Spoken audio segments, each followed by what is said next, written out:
Have you ever tried to achieve something and halfway through you thought, I can't do it. I don't have what it takes to get me to the end?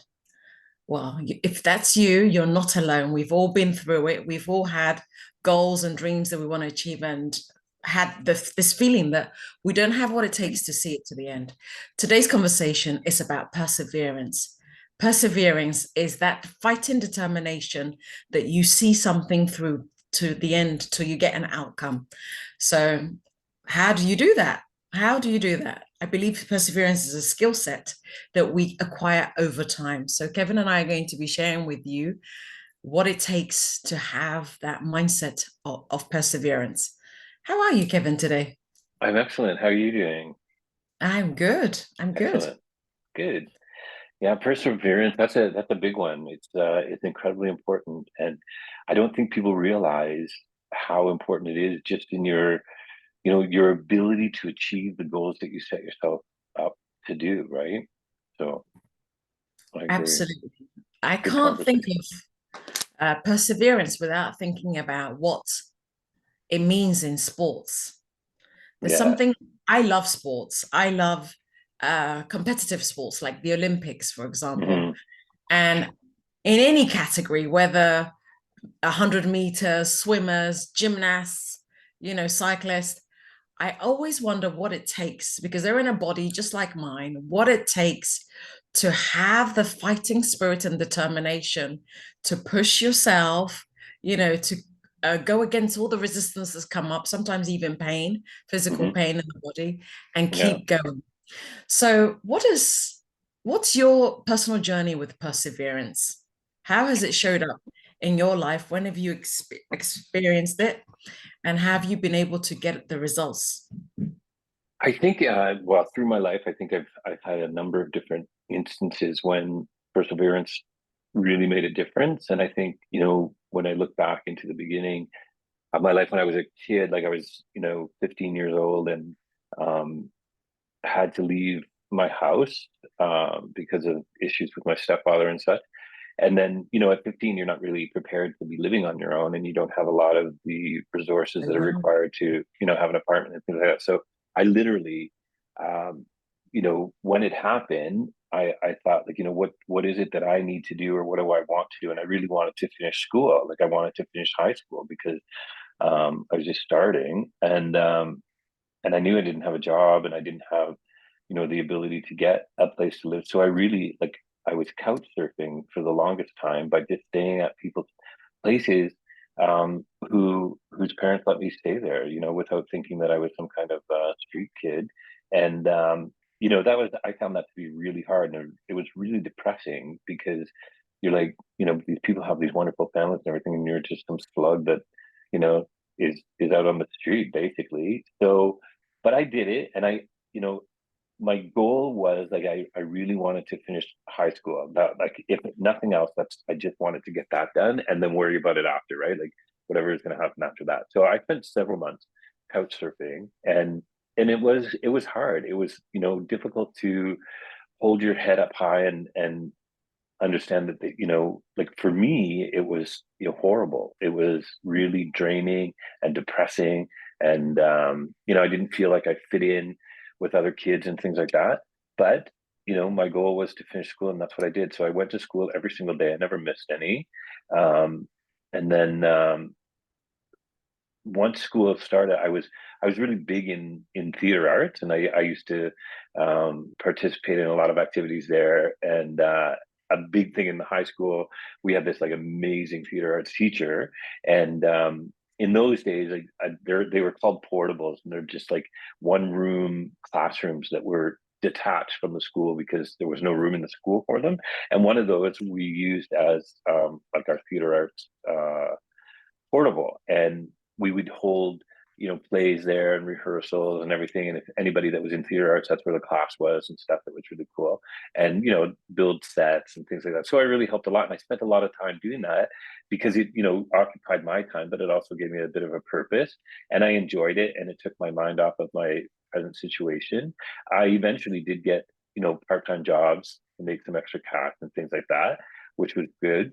um, but after a while of actually being in high school, I decided that this portable was a perfect little apartment for me. So I just decided that I would start camping out in the portable at night, and I would hop the Wow. fence and go into the portable because I had a key because I was helping with set design and all that.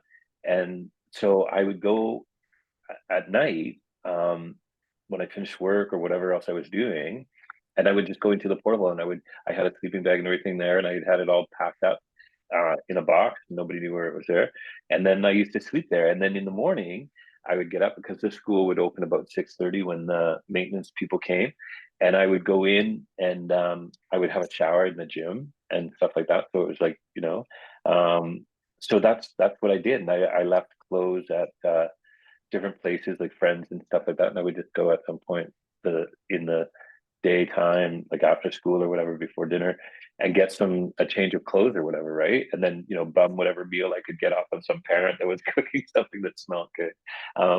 But I did that for actually a couple of months, and then I got caught by the teacher. His name was Mr. Herchabees, and he's just like, he didn't say anything, like he knew what was going on, and he didn't say anything at first. And then one day when we were alone, he just said, "I want to talk to you," and he asked me, "I know you're staying here. Like, I know you're sleeping here at night. What's going on with you?" Right. And I explained the situation about, I had an abusive stepfather. He was a horrible human being and really difficult to live with, and was not kind in any way whatsoever. Um, and then he said to me, "This is ridiculous. You will come and live with our family." Right. And this guy, so he was married, he had 6 kids, and Wow. I think four of them were in the same school, that like in high school. And I was like, "Are you serious? Like, you already have 6 kids. That's crazy." But he said, "No, absolutely, you're going to come and live with us as long as you need to." Right. And I thought, "Oh, this is great. Like, I can actually stay here." And that was like such a huge uh thing for me, because I really wanted to finish school, and it was important to me, and it was literally killing me to live the way I was living, because it's not a very good way to live. But I kept doing it, and I kept, pushing through and pushing through. And I think that made all the difference in the world, and it gave me the belief that I could do whatever I wanted to do. And I did finish school, and I ended up working um during school, and I had a really good part-time job. I worked in a factory, allowed me to save a lot of money. Um, and then ultimately, when I finished high school, I moved, and I lived in Toronto. Um, but it was because of that I felt like, I really felt like I was indestructible and I could do whatever I wanted to do. But I mean, it wasn't easy. I spent a lot of time crying, and a lot of time just feeling completely worthless, because I didn't belong anywhere, and I didn't have my family, and I felt betrayed by my mother.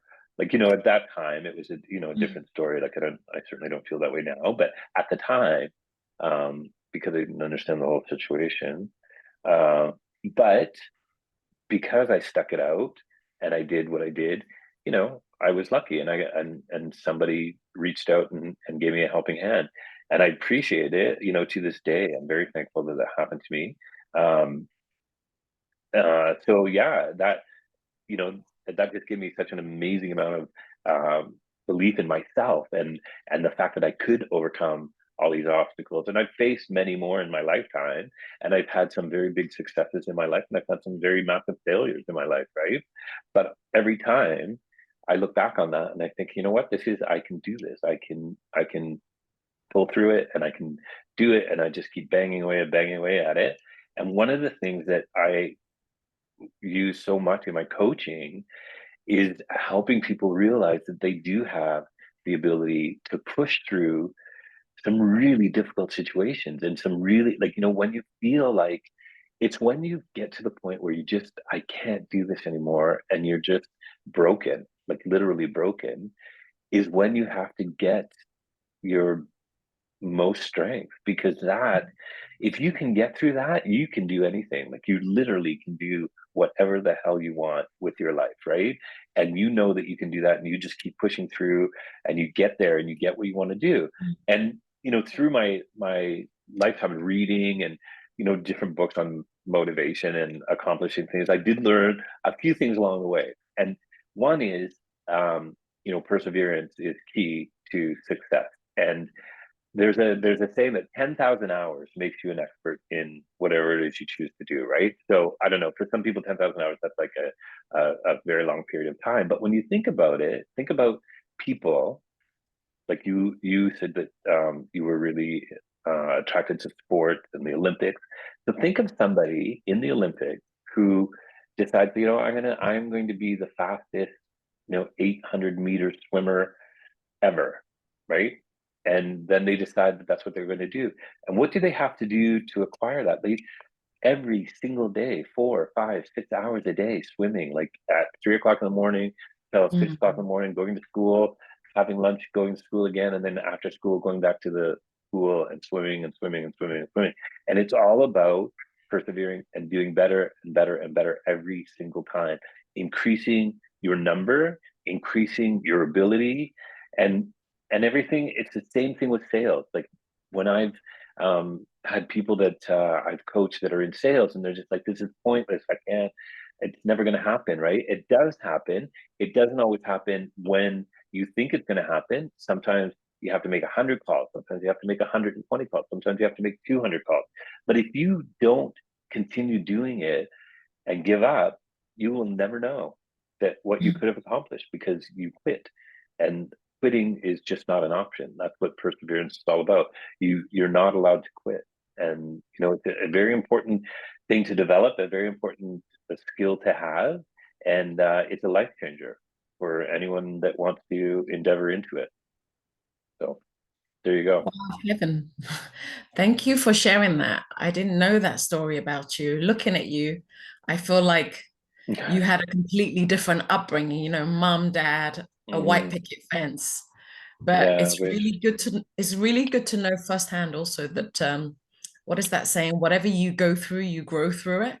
And at such a young mhm, age, you had such strong willpower to persevere what was effectively homelessness, right? To be able to, mhm, couch surf and yeah. create a living environment for yourself until you had a permanent place. But also, I admire your perseverance to continue studying, irrespective of what was happening for you, because most kids at the first option will quit school, right? Yeah, exactly. they will ditch, they will ditch school. But here you are, 15, in a displacement, not with the family, missing that sense of belonging, and you still had the determination. So I want to ask you something about that. What kept you going to school? Was it because you saw yourself with a different reality? You were set your vision on who you were meant to become, or you just generally enjoyed school? I did not enjoy school. I enjoyed the entertainment of school, but school itself, I did not enjoy. I really struggled with it, and it was difficult for me. But I know, I come from a large family, and then when my mother remarried, my father died when I was very young, and we had 5 kids, and then my mother married somebody who had also 5 kids. So in my Wow. family, So 10 kids, you all live together? for a very short period of time. So, um, 10.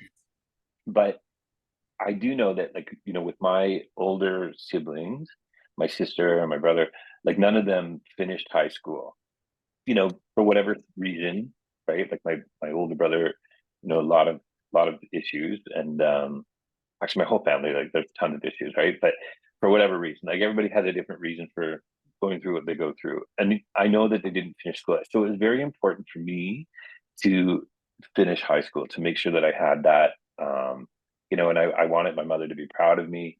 Mm. But I also, my father, he was a big driving factor in my life, even though he passed away when I was 10. All the times, like all the things that I remember about my father is always, they're all good and happy. And those moments, like, I've had friends say to me, like, why are you so you're always so happy, and you're always, you know, full of energy and everything like that. Like, I would be so bitter if my life was like yours, right? And I'm like, what's the point of that? What is the point of being bitter? And I used to remember, like, just how all the wonderful little things that happened to me in that short 10 years of my life that involved my father and my mother. My father and my mother were like madly in love with each other. It was a beautiful love story. And that's where I feel like I got the understanding of what love was about and what it meant, and what a relationship was supposed to be like, right? Because it was so functional and so happy. And I think that had a lot to do with what happened in the aftermath of my brother and things like that, because this perfect existence was devastated by his death, and so many things, happened afterwards, right? um and I think of that all the time. Always, I think, it doesn't matter what I've accomplished in my life. Like, I think I've had an amazing life just because of the experiences that I've had, good and bad, right? But I'm very blessed. I'm very thankful for it, and I think that's what does it. Like, it's just those things that you believe in. If you believe that you want something and you believe that you deserve something, then you have the perseverance and the ability to go after it and do it, right? In anything, it doesn't matter what it is, right? Every person that wants to do something, if you do it and you go after it, you'll get it. That's how it works. I love that you, at the age of 15, even though you weren't at home anymore, your fighting spirit and ambition came from the very people who put you out the house, which is you wanted to make your mother proud of you, Hmm. right? Yes. So that's powerful. Hmm. Does that It mean was. that you agreed to the decision that life is better for you and them if you live outside the home? If you Yeah, like, still I care? don't. It didn't really work that way. It was more violent than that, but it was more like, I think, what I didn't understand at the time, obviously, were all the dynamics of the relationship that my mother and my stepfather had, and what situation my mother was actually in at the time. Um, so it was it was determination caused by him, because there was no way on earth I was going to not finish school so that he could call me a dropout. There was no way that I wasn't going to survive so that he could say I was a loser, right? So it was all of those things. It was all about, like, you're not, you've done enough to me, because he was a horrible person. Like, he was, you know, he would say things to me that were very hurtful and, derogatory because of my persuasion and things like that. And I just thought, you know what, I'm not going to let somebody like that take me down, and I'm not. And it was really like out of spite that drove me to do what I did, just so that he could never say, like, haha, right? Like, I knew Mm. you wouldn't be able to do it, or I knew you'd be a loser, right? And I just wouldn't allow that to happen. Um, so that it was more driven by that, I think, initially, right? And then eventually it all evened out. Like, we never ever got along, and he was never a nice person.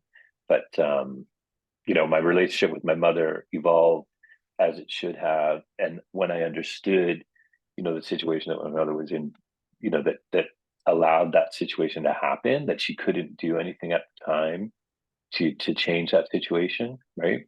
So it was okay.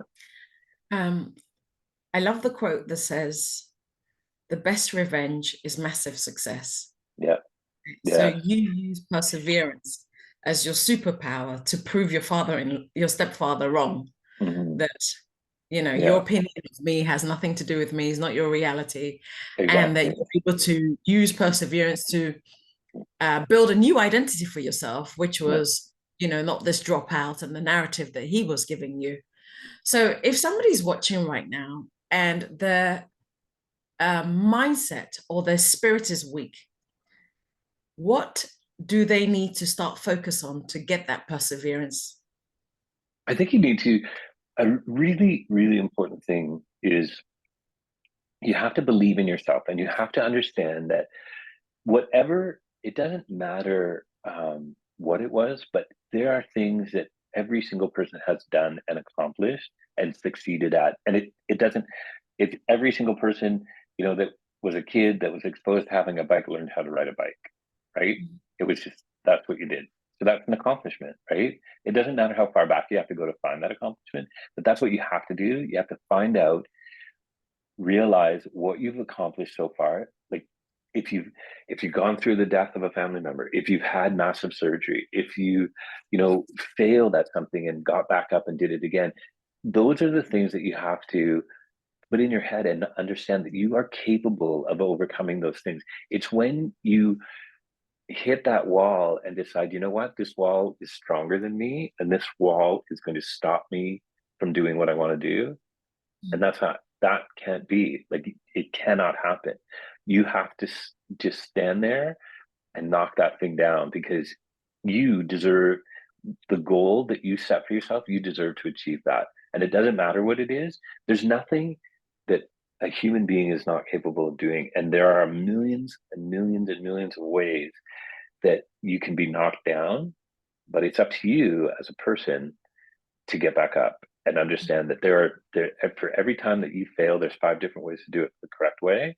For every time that somebody punches you in the face, there's, you know, a different way for you to get over that, right? Like, it is what it is, and it's up to you to not let people do that to you, or someone's opinion of you do that to you, because it doesn't matter. You have the strength within you. If you reach deep enough inside, you will always have the strength inside of you to kick ass and get what you want. And you deserve it. And you have to believe that you deserve it. Like, if you don't, then no, it's going to be very difficult to do that. It's very simple. Like, I can inspire people to do better. I can inspire them to, you know, study harder and show them what the outcomes are. I can't motivate people. You can't motivate somebody to do something that they don't want to do. So you have to want to do that. And that's what I tell many of my clients. Like, they're not always in severe, dire um, presence of time, right? But they all want to accomplish that. Like, I want to have more sales. I want to have a successful business. I want to have a better relationship. I want to have, you know, I want to save more money. Like, these are things that everybody is capable of doing, and these are the steps that you have to do that. And it's going to be hard. So once you decide, like, okay, I can deal with hard, then that's half the battle. Like, you just keep going and push through it, right? That's what I would tell people. Like, you have to first believe in yourself. You have to believe that you have the ability to do that, because nobody else can do it for you, right? And you have to believe that you can go through any obstacle and get around it, right? So that's what I think. Nobody can do it for you. We have to do No, it for ourselves. You can get the information, you can get the strategies, you can get the support, you can get yeah, somebody to sit all the beside help in the you world, and right? cheer you on, but nobody can do Yeah. it for you. Kevin, so, but I would really like you, because of the topic that you brought up, to speak to somebody who has forgotten their greatness. You described that we've all gone through stuff. We've all experienced our own life challenges, setbacks, battles. Why is it that the bad stuff sticks more with us? Like, and all the strengths and resilience and overcoming and resetting and restarting and rebuilding and relearning, it evaporates so quickly, but the bad stuff tend to stick with some people. Because for example, and also, why do some people get to a crossroads like you did and decided, right, I'm going to make this chapter here a big comeback and I'm going to show you, and somebody else might choose, I'm going to go and drink, I'm going to go and do drugs, I'm going to go and be promiscuous. What is the difference that makes the difference? The difference is believing what somebody else says, right? So for example, if you're at that crossroad, like, my stepfather believed that I was a loser, that I wasn't capable of doing anything, that I would amount to nothing, that I wasn't going to finish school, that I was just going to be a bum, right? And I decided, when I was at that point, I could very easily have gone to that route and just gone and, you know, started begging on the street, or, you know, getting involved in drugs and alcohol. And I never did any of that when I was at that age. Like, drugs and alcohol were not in my purview at all, right? Which is incredibly unusual. But in my brother's life, very high amount of drugs and alcohol. So that, you know, definitely not something I want to get involved in. But that was my choice. So I had the choice of doing that, or I had the choice of saying, you know, fuck you. I will not be the person that you say I'm going to be. And I don't care what I have to do to prove you wrong, but I'm going to prove you wrong, because I believe in myself and I believe I'm worth more. You have to have value of yourself. Like, you have to have your own set of values and belief. And, a really important thing that I think, people don't understand the value in assessing your life and keeping track of your life. So like a thing as simple as journaling, like if you chose to journal your life like every day and did something every day, and you found yourself at a point where, oh my God, I can't do this anymore. All you have to do is flip a couple of pages back and find some remarkable thing that you've done. And that in itself would be, your encouragement, right? And understanding that you can do that. So for those people that can't don't have that or feel that they don't have that, my suggestion to them is always, you know, do an audit of your life Mm. and then write out, what just write out your life as if you were telling somebody the entire story. And don't do it with the intention of finding the amazing things that you've done. Just tell your story and then go back and look at the amazing things that you've done, because you'll be surprised that at how many things that you've overcome. Like, the majority of people in their lifetime come across a death, right? In their family or friends, some accident or whatever. Many people overcome severe illness, cancer, heart, all of those things, right? Wow. You go definitely, many people go through relationship issues, right? You fall in Heartbreak. love, heartbreak, like, yeah, like, when that happens, you think like there's nothing on earth that could be worse than that. Um, so everybody does that. But then when you look at it and you think like, oh my God, at the time, yes, I thought I would never survive. I would never get past that. And then you did. And then you look at the things like, how did you get past that? Like, when did you decide that, you're going to get up and go out and start talking to people again, or meet new people again, or allow yourself to feel those experiences again, those kinds of things, right? So doing a life audit and reviewing what you've done is going to give you that that look of what you've accomplished and what you've done, and then it'll make you realize that you are capable of overcoming a lot of obstacles that you didn't think you were capable of doing. Because a lot of people go through stuff and they get to the other side of it and don't realize just how much they actually did to get there, right? So Really valuable insight. Thank you for sharing that, Kevin. thank you. Um, you've you're really a testament of how perseverance and determination and having focus and clarity and your own sense of uh, identity can make a difference, irrespective of where you come from, what you've come from, the circumstances that life has thrown at you. I'd love for you to speak to somebody who's struggling with parenting, right? Because you talked about reading a few chapters back, keeping journaling, making an inventory of who Mhm. you are. But parenting, particularly when you're parenting teenage children, can come with such unique challenges that Yeah. a lot of parents get to a point where they think, I can't do this anymore, right? We both coach parents who get to a Mhm. place where this is so hard, but I have to find the perseverance and the determination to survive it. Yeah. What are the most basic coping mechanisms that they can do? Running away. Because I'm our children can test us in the way Yeah, that it is their time to test. They have to yeah. grow, they have to make their own decisions, they have to make their own mistakes, even they have to find their way. Talk to parents who are struggling on perseverance around parenting, Okay, so especially when they think that they're doing their best that they can. yeah, uh, we all know parenting doesn't come with a workbook or instructions, right? Which makes it even more difficult. And we also know, you could be a perfect parent and have the worst experience, right? And you could be the worst parent and have the best kid. Like, there is no, I don't believe, I remember people saying like, don't allow your kids to hang out with those people. I mean, within reason, that makes sense. Like, definitely, I don't want my kids hanging around with, badass people or whatever.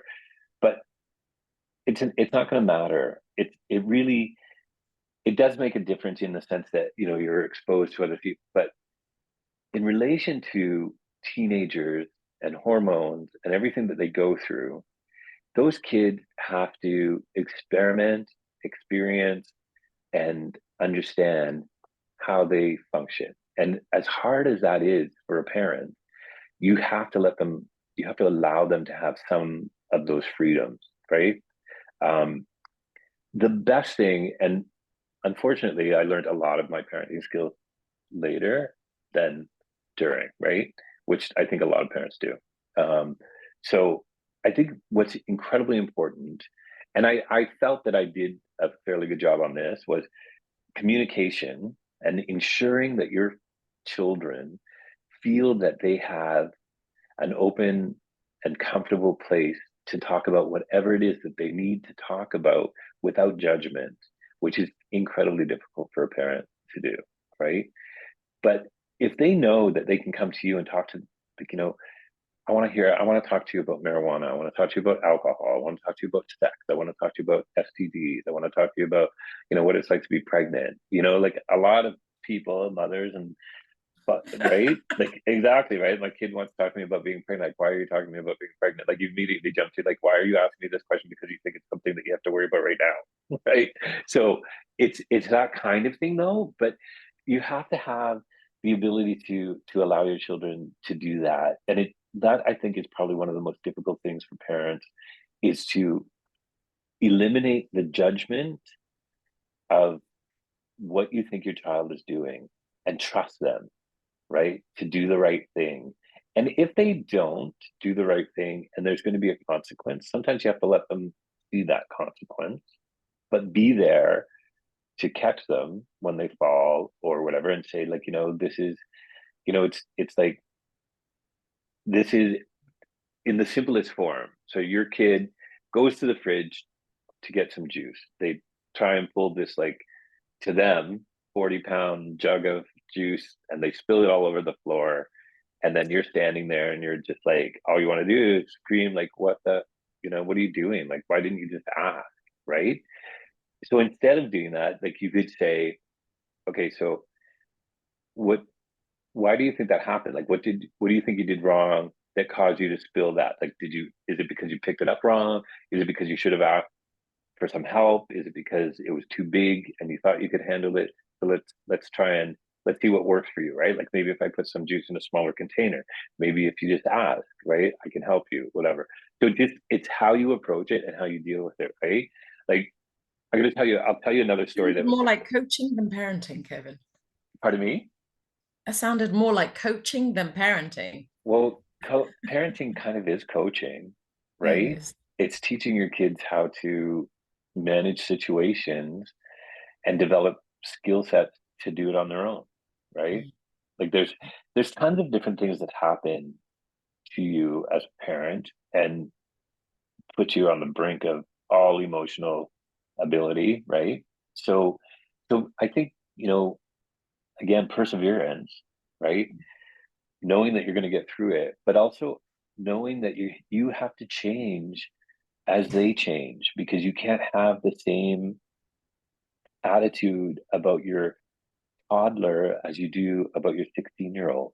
Because if you do, you're just heading for disaster, right? Like, you have to grow with your children, and being a parent is an entirely growing experience already, right? Yeah. So I don't know if that was a helpful response, but Oh, it absolutely was. It's explaining how perseverance, even in the parenting role, is the key to successful outcome. yeah. I'll just add a little bit to that, though. I'm also able to persevere with patience, Hmm. patience with myself, that I don't have to have all the answers, I don't have to have it figured out, and patience with the idea that I'm also an observer of my children. They are human beings in their own right, having their own experiences, and whatever outcome that they produce with their life is no bearing or judgment of me, because very often I think we try to exercise more control than be an observer of Yeah. our children's behaviors, because we think, what are other people going to say? We're Yeah. so afraid of being judged based on how our children behave.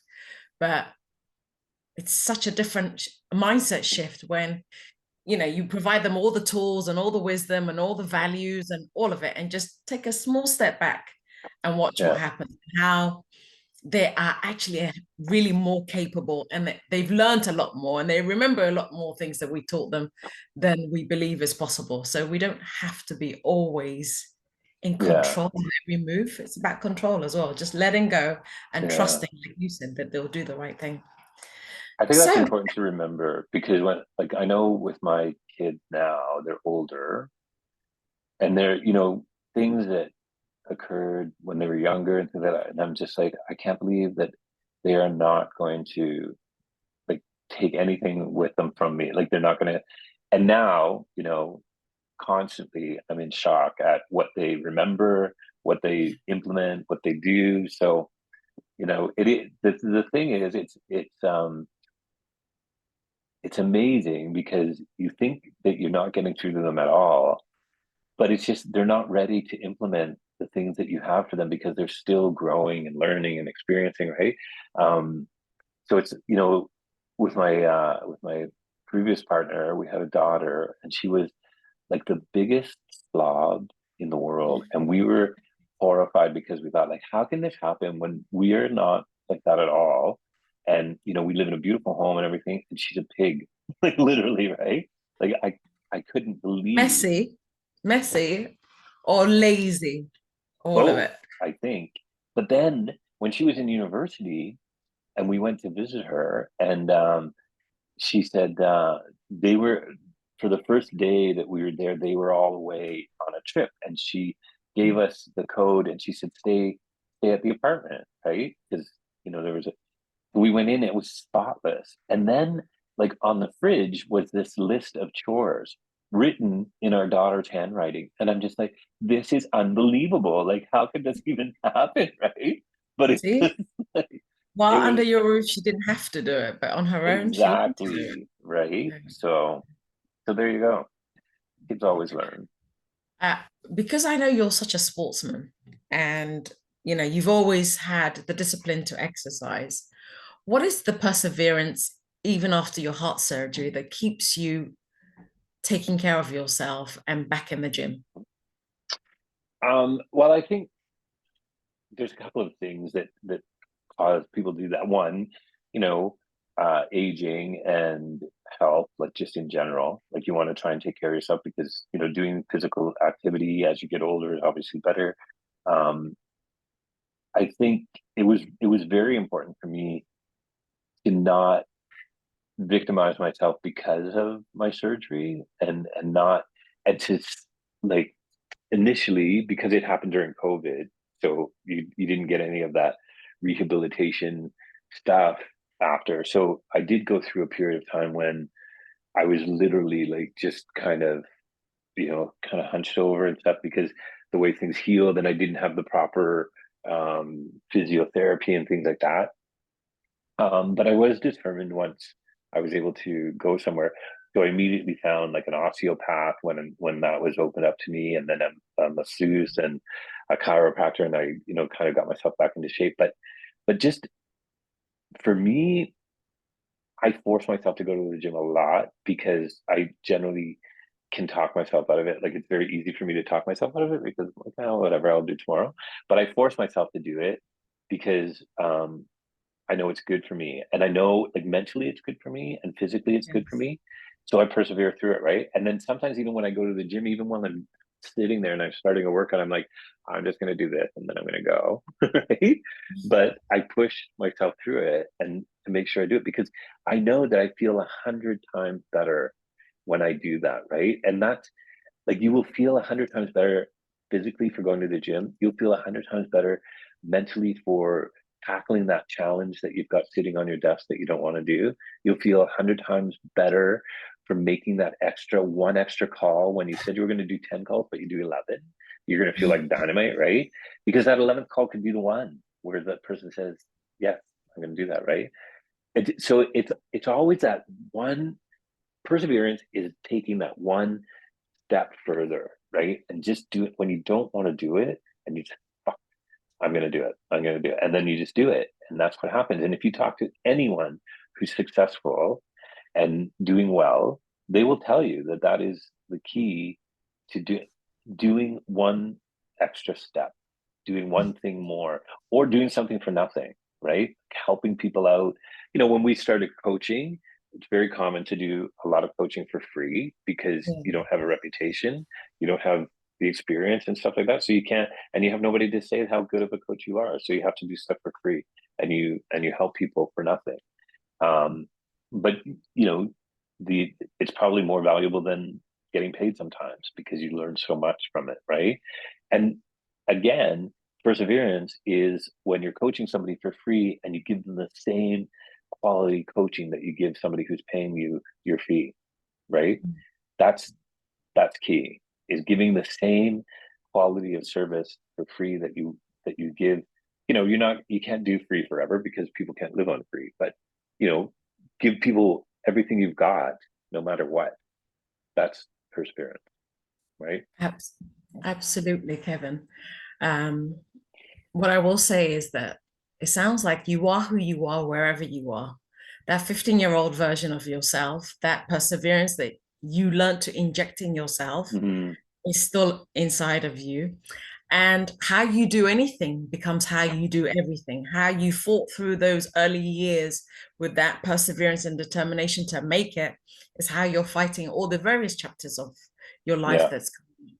And I think the idea of having perseverance is a trait that can be acquired, it's not natural. You have to Mm-hmm. decide, like you said, I'm going to do Yeah. one extra. I'm going to do it when I don't feel like it. I'm going to do it when I don't need to do it. I'm going to do it when I'm not getting paid for it. I'm going to do it when Mm-hmm. nobody's watching.